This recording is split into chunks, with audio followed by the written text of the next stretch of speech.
Salam, selamat pagi, saudara-saudariku yang dikasihi dalam nama Tuhan Yesus Kristus. Senang menjumpai saudara-saudariku sekalian dalam renungan firman Tuhan pada hari ini.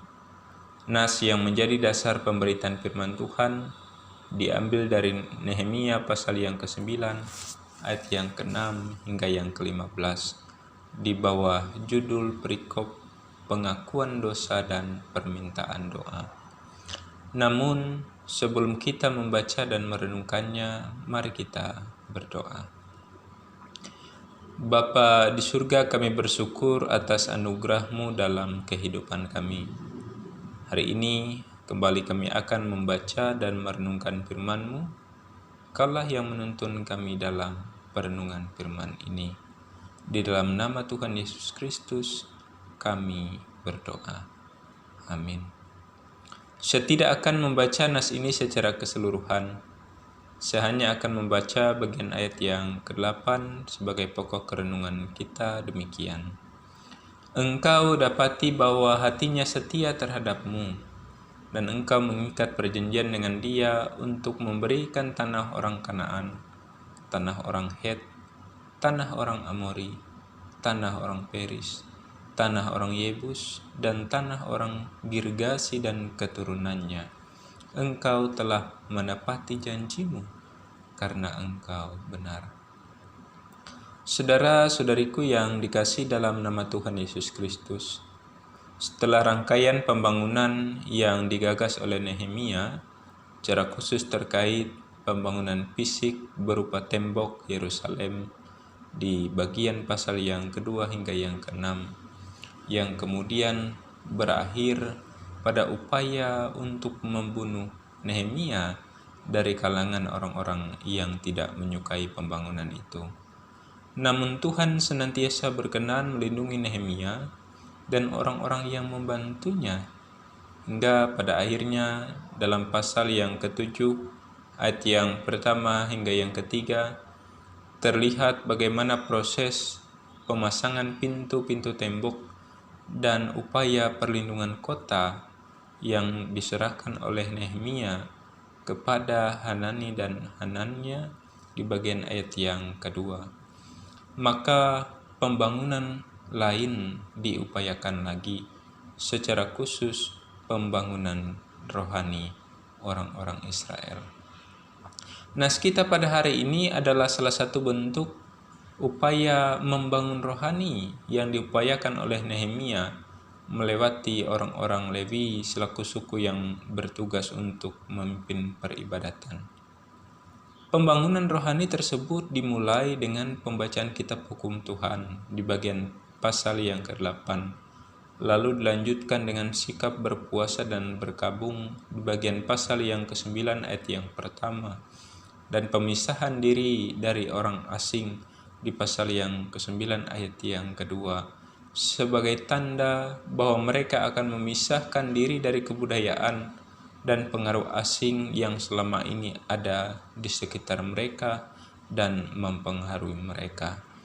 Sementara bagian terutama adalah bahwa mereka menyediakan waktu 1/4 hari untuk mendengarkan pembacaan kitab hukum Taurat dan 1/4 hari lagi untuk memberikan pengakuan dosa dan menyembah Tuhan di bagian pasal yang ke-9 ayat yang ketiga.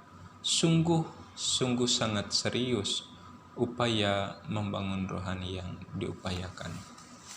Saudara-saudariku yang dikasihi dalam nama Tuhan Yesus Kristus, apa dasar pembangunan rohani yang sedemikian serius tersebut dilaksanakan dan diupayakan oleh Nehemia?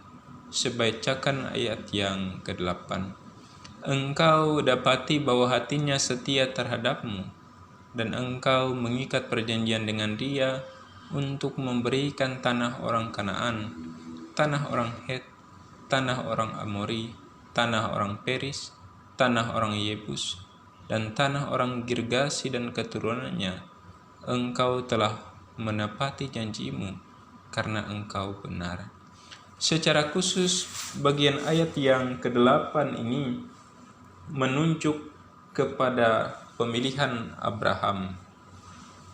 Di dalamnya kita bisa melihat bahwa kesetiaan Abraham terhadap Allah, perjanjian yang diikat oleh Abraham terhadap Allah kemudian ditepati oleh Allah, karena Allah yang ia sembah adalah Allah yang telah menepati janji dan Allah yang benar.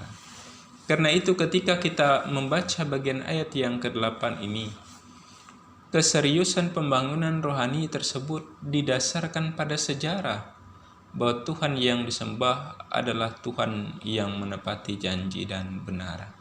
Tuhan yang berkarya atas sejarah hidup mereka, sejarah hidup nenek moyang mereka, bahkan sejak penciptaan dunia di bagian ayat yang ke-6 hingga yang ke-15.